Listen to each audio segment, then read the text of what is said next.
guys, and welcome to patch recap 5.12. Or I'm already gonna apologize real fast because I had no clue that they were patching today, as it's Monday today.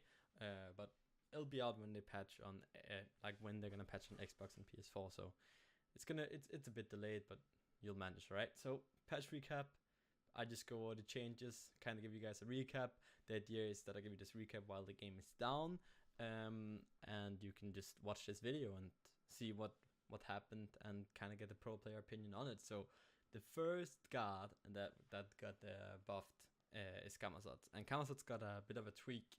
I guess you can say he got his he got some increased like mana. So now before it was 220, now it's 240. His passive is then Stringer. They increased the lifesteal and healing bonus from 3% to 6%. And then Screech, they decreased the mana cost.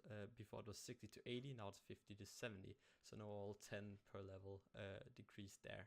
So I think it's alright. I really haven't seen Camelot much. I don't want Camelot to go back to this must-pick, top pick where you can play him in jungle and solo and really flex him.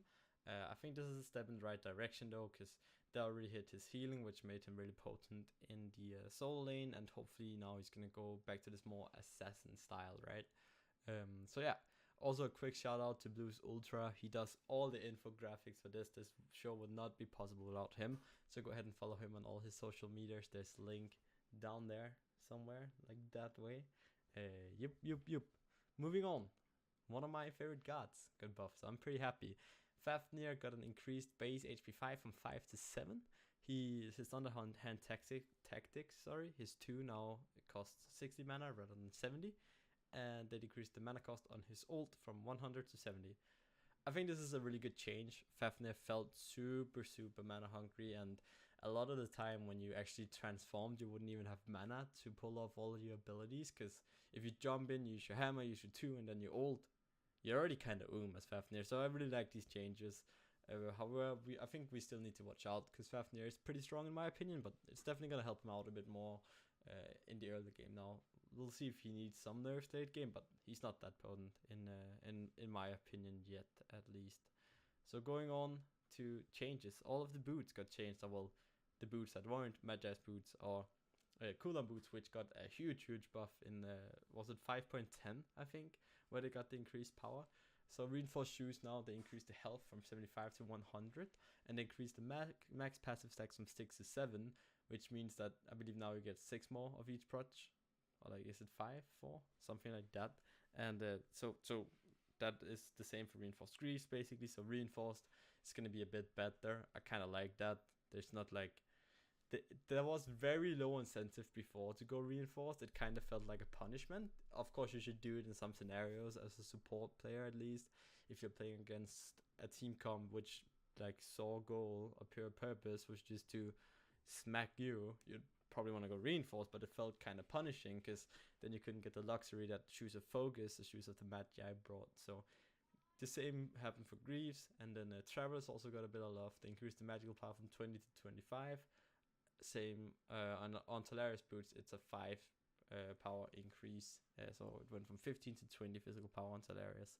So don't think those two buffs particularly. I think the physical Talaria boost is going to be a lot more picked up than Travelers. Well, it's kind of better because 5 physical power is a lot better than 5 magical power, especially with the way AA scale. So yeah, I mean, I kind of like these changes. I do think that boots is this insanely strong option, and if Hyros wants everyone to build boots, shouldn't it be like an inbuilt feature? Maybe that's something for season 6 or something, but I see very few guards where you actually want to not go boots right now. It could be if you're playing like a support with a double blade, or let's say you're playing like Nemesis with like all the katanas and you can get away with not having boots because you're so fast anyway. But yeah, I don't know. In my opinion, I like the buffs to these boots, but I think boots in general are too strong for like the price. But that goes for all of the classes, so it's kind of becoming power creep, if that makes sense. Demonic Grip got a buff. They increased the magic power from 50 to 65, and Telkine's Ring also got a buff. They increased the magic power from 70 to 90, and increased the power scaling of the passive from 8% to 10%. So what they wanted to do with these buffs here to specifically Telkine's and Demonic, right, is that they wanted to make sure that that the magical hunters kind of are an option again, right? Like you want to play Kronos, you want to play Freya, you want to play Sol. They haven't been seen too much. We've seen a bit of Kronos this season, but it's not it's not too much. So I'm alright with that. I do, however, think that, in my opinion, Freya, Sol, and Kronos, which really are the gods that benefits from this, you guys are all gonna say, Ymir attack speed, let's go. I'm kind of worried if they're gonna be too strong, but oh well. Guard balance wise, with Artemis, they basically decreased the CC immunity. Guard balance, I'm meaning guard nerfs, right? So they decreased the CC immunity on Artemis from 3 seconds, that's kind of insane, just 3 seconds CC immunity, to 1.5. This should make her a bit easier to kill and a bit easier to gank. I'm not sure how much this will affect her, because you can still kind of just use beats, and you're gonna have like 3.5 seconds of CC immunity, and then you're just chilling. So yeah, I don't know. We'll see. It's a step in the right direction. Definitely, I think Artemis is too strong. Athena got nerfed pretty hard. They decreased the base damage on her ult from 350. Before it went 350 to 750. Now it goes 350 to 670. So she lost a lot of damage on her ult. It's the same early game. I don't really think you want to rank the ult anymore at all. You just kind of don't want to put points into that at all. But they increased the cooldown. Before it went 110 to 90, and now it's 110 seconds. So I don't know. Like, it's alright. I guess like Athena was too strong. Is this the correct way to nerf her? I'm not sure about that. Her ult is definitely a good thing, but her whole kit in general is like super strong as well. My opinion would have been like some base damage on the 3, or the cooldown on the 1, how it scales, or the 3. But yeah, alright. Big one, Burns Andy. He got really nerfed because he was super strong and super frustrating to play against. So pretty much his whole kit got nerfed. So Hysteria, to decrease the bonus damage targets take while at max Hysteria from 25 to 20%. Also, Vivid Gates, which is like the laser thing, right? They fixed an issue where the second beam didn't hit 30% of the first beam's damage rather than the listed 15. So you're taking a lot more damage than you're supposed to. This was a known bug though. They also reduced magical power scaling from 80 to 70% on this ability. Wrap it up, they fixed an issue where target with root immunity was still being rooted. And then his ult got a decreased base damage on hit from 140 to 420. Now it's 100 to 380. And on top of this, actually, Pon wrote in a Reddit thread the other day, 3 days ago, that there's some additional nerfing to Baron. So this is code what he's saying, right? We're reducing the damage mitigation from 50 to 35% and the stun duration from 2 seconds to 1.5%. Oh, seconds, not percent. So 1.5 seconds now and 35% damage mitigation. And then he said they may be conservative, but this should allow players more opportunity to play against him when combined with the other nerfs, and let us watch how his performance changes from now to when 5.12 patch is released. From there, we can continue to look at the kit's overall balance and see what, if any, further adjustments are needed, and more importantly, where those need to occur. Occur? I don't know. Whatever, dog. So he got pretty nerfed. Pretty heavily nerfed. I mean, I think he was super strong from what I've played of him and played against him, so I'm alright with that. Another god that is really strong is the Bach, the Cherno Bach. They decreased the attack speed buff from before it was 30 to 70% to 20 to 60%. So now it's a bit more like Rama's 2 or like any other steroid or Artemis 2, but you still don't really have a cast time on Cherno Bach's 2, and it does damage as well, so it's really strong, man. Living Nightmare, they decreased the Shadow Slow from 5% stacking 4 times to 4% stacking 5 times. So you're going to be as slow at full stacks, but it's going to take a bit more to get full stacks, because those like slows were just super annoying. So I'm alright with that nerf, definitely. Mercury, Major Look, his 1, they decreased the base damage. Before it went 90 to 210, now it goes 70 to 210, so it's the same damage late game. However, it's just less damage early. And I think this is right. Mercury's 1 hits so hard early game. It's like a long range ability. Hits you for like 150, a level 3. It's kind of insane. So definitely alright with that. Yeah. Going on to the content. I know you guys want all the content.